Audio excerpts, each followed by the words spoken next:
Canada के बाद मालदीव इस समय काफी चर्चा में है। वैसे भी जो भी देश भारत से दुश्मनी मोल ले बैठता है वो अपने आप ही चर्चा का विषय बन जाता है। और पीएम मोदी जी ने जब से लक्षद्वीप का दौरा किया तब से मालदीव भारत विरोध में जहर उगलना चाहता था। और कल मालदीव के मंत्रियों ने अपना आपा खोकर और मोदी जी को जो कर कहकर वो जहर उगल ही दिया। लेकिन उनकी ये स्टेटमेंट मालदीव पे कितनी बड़ी आफत ला चुकी है यह अब मालदीव के राष्ट्रपति मोहम्मद मुइज़ू को समझ में आएगा। भारत के लोगों ने तो हजारों की तादाद में अपनी बुकिंग्स कैंसिल करा के मालदीव के टूरिज्म विभाग को झटका देना शुरू कर ही दिया था कि अब भारत सरकार ने भी मालदीव के टूरिज्म विभाग को 440 वोल्ट का झटका दे दिया है।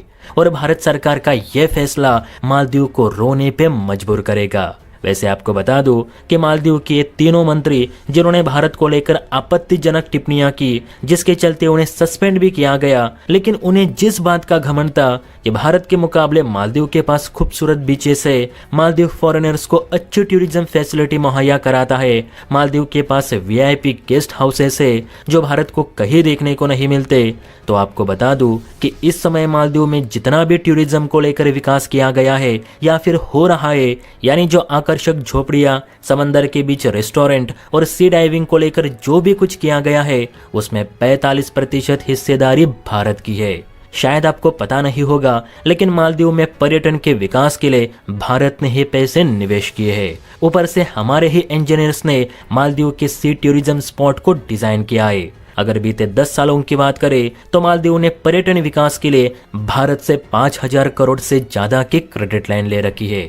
और अभी भी भारत के निवेश पर ही मालदीव में पर्यटन विकास को लेकर काम हो रहा था, जिस पर अब जल्द रोक लगने वाली है। दरअसल मालदीव के कैबिनेट मंत्रियों द्वारा भारत पर की गई अभद्र टिप्पणियों को देखने के बाद भारत सरकार ने मालदीव को दी जाने वाली पर्यटन वित्तीय सहायता रोक दी है।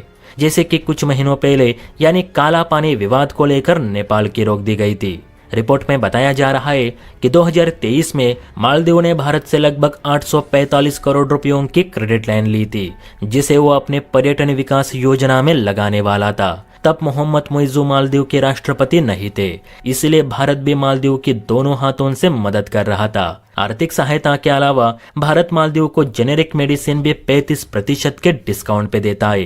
दाल, चावल, गेहूं और चीनी ये भी मालदीव को बहुत रिजनेबल प्राइस में भारत से मिल जाते हैं क्योंकि भारत मालदीव को अपना पड़ोसी मानता है। लेकिन जब से मोहम्मद ने इंडिया आउट के नारे लगाए तब से भारत सरकार इन चीजों पे सब्सिडी देना बंद करने पे विचार कर रही थी। लेकिन बात इतनी भी नहीं बिगड़ी थी कि सीधे मालदीव से ट्रेड ही खत्म किया जाए, परंतु कल से माहौल बदल चुका है और अब भारत सरकार के पास पूरा अधिकार है कि वो मालदीव को फोकट की सर्विस देना बंद करे। वैसे भी भारत के सारे पड़ोसी निकम्मे ही निकले, इन्होंने हमेशा भारत की आलोचना ही की है। तो फिर ऐसे देशों को दाल चावल पे सब्सिडी क्यों दी जाए? इसके बदले हम उसे 2 गुना कीमत में यूरोप को बेच सकते हैं। आप बताइए दोस्तों, जिस टूरिज्म का घमंड दिखाकर मालदीव के मंत्रियों ने भारत की आलोचना की, क्या ऐसे देश को हमें वित्तीय सहायता देनी चाहिए या फिर कभी नहीं? इस पर आपकी क्या राय है नीचे कमेंट करके जरूर बताइए। और हाँ, वीडियो अच्छी लगी तो लाइक एंड शेयर जरूर करें। जय हिंद।